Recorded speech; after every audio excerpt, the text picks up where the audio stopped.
ആൻഡോ ആൻ്റണി, അതുപോലെ അടൂർ പ്രകാശൻ, ഇപ്പോഴത്തെ UDF convener, MP, സോണിയാഗാന്ധിയെ പല പ്രാവശ്യം കാണാൻ പോയിട്ടുണ്ട്. ഇന്നിപ്പോഴും ചോദ്യം ചെയ്തപ്പോൾ ഉണ്ണികൃഷ്ണൻ പോറ്റി കോൺഗ്രസിൻ്റെ സ്വാധീനത്തിലാണ് ഞങ്ങൾക്ക് സോണിയാഗാന്ധിയെ കാണാൻ സാധിച്ചത് എന്ന് ചൂണ്ടിക്കാണിച്ചിട്ടുണ്ട്. എന്തായിരുന്നു അതിൻ്റെ ഉന്നം എന്ന് ഇന്നും പറഞ്ഞിട്ടില്ല. പ്രയാർ ഗോപാലകൃഷ്ണൻ മാത്രമേ മരിച്ചു പോയിട്ടുള്ളൂ. ബാക്കി ഉണ്ണികൃഷ്ണൻ പോറ്റിയുണ്ട്, ഗോവർദ്ധനുണ്ട്, ഈ പറയുന്ന 2 കോൺഗ്രസ് നേതാക്കന്മാരുണ്ട്. എന്താണെന്ന് വ്യക്തമായിട്ടില്ല. ഇപ്പോൾ ചോദ്യം ചെയ്യലിൻ്റെ ഭാഗമായിട്ട് വ്യക്തമാകുമോ എന്നുള്ളത് ഇപ്പം നമുക്ക് പറയാൻ സാധിക്കുന്നതല്ല. മാത്രമല്ല, കേരളത്തിന് വെളിയിലും അടൂർ പ്രകാശ് ഉൾപ്പെടെയുള്ള ആളുകൾ ഇവരുമായിട്ട്, ഈ കൂട്ടുപ്രതികളുമായി എന്ന് പറഞ്ഞാൽ സ്വർണം കൊള്ള നടത്തുകയും ആ കൊള്ള മുതൽ വാങ്ങുകയും ഒക്കെ ചെയ്തവരുമായി വലിയ സൗഹൃദവും സമ്മാനങ്ങൾ കൈമാറുന്ന അവസ്ഥയും ഒക്കെ ഉണ്ടായിട്ടുണ്ട് എന്ന്, അവരുടെ പരിപാടികളിൽ പങ്കെടുത്തിട്ടുണ്ട് എന്ന് ഇപ്പോൾ പൊതുവായിട്ട് വാർത്ത പുറത്തു വന്നിട്ടുണ്ട്. ചോദ്യം ചെയ്യലിന് ശേഷം ഇന്നലെ വളരെ പ്രകോപനപരമായിരുന്നു UDF കൺവീനറുടെ നില. അടൂർ പ്രകാശ് ഇന്നലെ രാഷ്ട്രീയ പ്രേരിതമാണോ എന്ന് ചോദിച്ചപ്പോൾ പ്രതികരിക്കാൻ തയ്യാറായിട്ടില്ല. UDFകാർ പലരും പറഞ്ഞുകൊണ്ടിരുന്നത് രാഷ്ട്രീയ പ്രേരിതമാണ്, VD സതീശൻ ഉൾപ്പെടെ. പക്ഷേ അടൂർ പ്രകാശൻ രാഷ്ട്രീയ പ്രേരിതമാണ് എന്ന് പറയാൻ കൂട്ടാക്കിയില്ല. മാത്രമല്ല, ഇന്നലെ അദ്ദേഹത്തിൻ്റെ ഒരു നിലപാട് റിപ്പോർട്ടർ TVയെ ഞാൻ പൂട്ടിക്കുമെന്നാണ്. ഞങ്ങൾ അധികാരത്തിൽ വന്നാൽ പൂട്ടിയത്. അപ്പോൾ അജണ്ട മനസ്സിലായല്ലോ. വിമർശനാത്മകമായ എന്തെങ്കിലും കാര്യങ്ങൾ പറയുന്നവരെല്ലാം പൂട്ടിക്കുക. എന്തിൻ്റെ സ്വാതന്ത്ര്യത്തെപ്പറ്റിയാണ് ഇവരെല്ലാം പ്രസംഗിച്ചുകൊണ്ടിരിക്കുന്നത്? അപ്പോൾ അതിന്നലെ അടൂർ പ്രകാശൻ തന്നെ വളരെ വ്യക്തമായിട്ട് പറഞ്ഞിരിക്കുകയാണ്.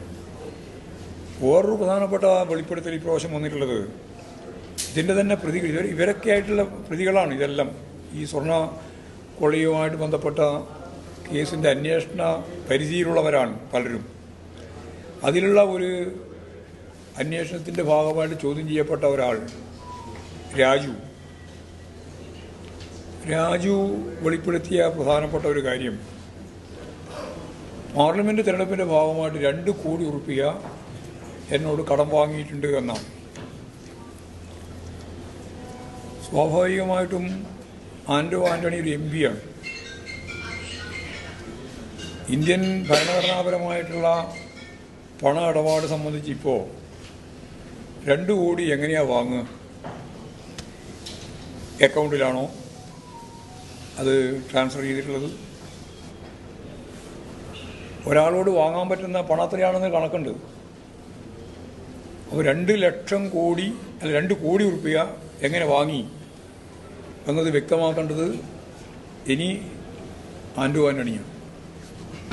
കൊടുത്തു എന്ന് അദ്ദേഹം പറഞ്ഞിട്ടുണ്ട്. വീടില്ലാണ്ടാണ് കൊടുത്തതെന്നും പറഞ്ഞിട്ടുണ്ട്.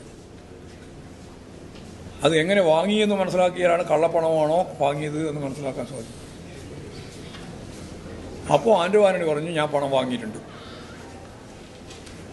പണം കൊടുത്തിട്ടുണ്ട്, തിരിച്ചു തന്നിട്ടില്ല. 20 ലക്ഷം മാത്രമേ തിരിച്ചു തന്നിട്ടുള്ളൂ, ബാക്കി തിരിച്ചു തരാൻ ബാക്കി. അത് എൻ്റെ മകൾ ഉൾപ്പെടെ പോയിട്ട് കേണ് പറഞ്ഞിട്ട് അവസാനം 20 ലക്ഷമാണ് കിട്ടിയത്. അതിൻ്റെ അപ്പുറം കിട്ടിയിട്ടില്ല. 2 കോടിയിൽ 20 ലക്ഷം മാത്രമേ തിരിച്ചു കിട്ടിയിട്ടുള്ളൂ, ബാക്കി കിട്ടിയിട്ടില്ല എന്ന് അദ്ദേഹം പറയുമ്പോൾ, ഈ പറയുന്ന 2 കോടി ഉറുപ്പിക യഥാർത്ഥത്തിൽ ഒരു MPക്ക് എന്തിനാണ് 2 കോടി ഉറുപ്പിക ചിലവാക്കാൻ? ഇലക്ഷൻ കമ്മീഷൻ്റെ ഭാഗമായിട്ട് അന്നത്തെ പരിസ്ഥിതിയിൽ 90-95 ലക്ഷം ഉറുപ്പിക ചിലവാക്കാൻ പറ്റുള്ളൂ. ബാക്കി ഈ കോടിയോടിയാ പോയെ പണം എന്താ ചെയ്തേ? അപ്പോൾ വലിയ രീതിയിലുള്ളൊരു ഗൂഢാലോചനയുണ്ട് ഇതിൻ്റെ പിന്നിൽ. പണാധിപത്യത്തിൻ്റെ ഭാഗമായിട്ടാണ് ഇലക്ഷനെ അവർ കൈകാര്യം ചെയ്യുന്നത്. അതാണ് ഈ വെളിപ്പെടുത്തുന്നത്. അതുകൊണ്ട് ഇത് യഥാർത്ഥത്തിൽ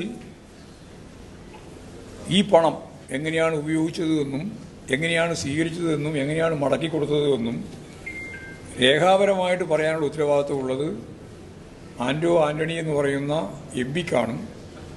പിന്നെ സ്വകാര്യ പണമിടപാടുകാരന് സ്വാഭാവികമായിട്ടും അവർക്ക് പിടിച്ചു നിൽക്കാനുള്ള വഴി എങ്ങനെയാണെന്ന് ഒക്കെ അവർ കണ്ടുപിടിക്കുന്നത്. പക്ഷേ നിങ്ങൾ സമൂഹം കാണേണ്ടത് 2 കോടി രൂപ കടം വാങ്ങുക, കടം ബൾക്കായിട്ട് വാങ്ങിയതാണോ അല്ല അക്കൗണ്ടിൽ കൊടുത്തതാണോ എന്നുള്ളത് വ്യക്തമാക്കാതിരിക്കുക. അക്കൗണ്ടിലല്ല എങ്കിൽ കള്ളപ്പണമാണ്, അത് കള്ളപ്പണം സ്വീകരിച്ചു എന്നുള്ളതാണ് പ്രശ്നം വരിക.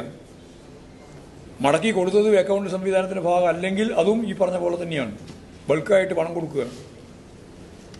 അപ്പോൾ ഇത് സംബന്ധിച്ച് വളരെ ഗൗരവമുള്ള ഒരു പരിശോധന വേണം, കോൺഗ്രസ് തന്നെ വ്യക്തമാക്കണം എന്നുള്ളതാണ് ആ സംബന്ധിച്ച് പറയാനുള്ള ഒരു പ്രധാനപ്പെട്ട കാര്യം.